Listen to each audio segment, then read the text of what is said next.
Here's your daily updates. Newsman Dennis Daily offers his take on the events of the day in another daily video blog.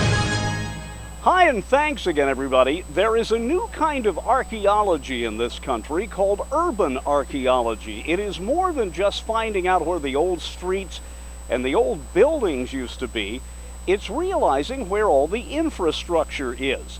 Now, we're at the intersection of El Cielo and Ramon, a popular intersection near the airport here in Palm Springs.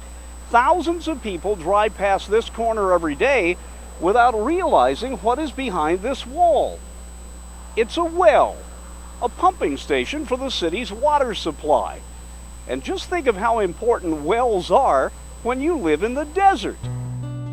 But the early inhabitants of what is now the Palm Springs area didn't have to worry about water. They built their tribal communities around natural springs.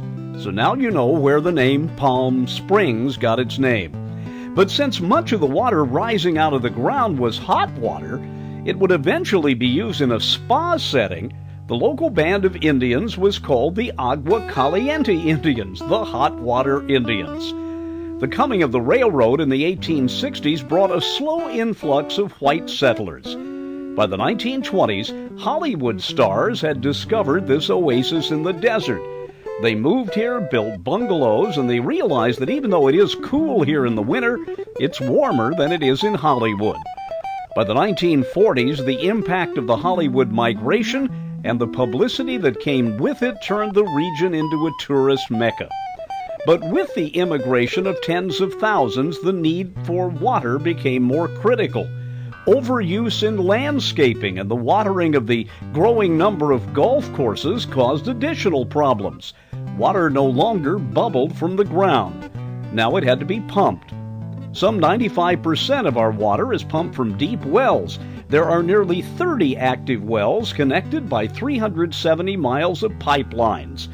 The underground supply is occasionally recharged with water from the Colorado River, allowed to soak into the ground at two large holding areas.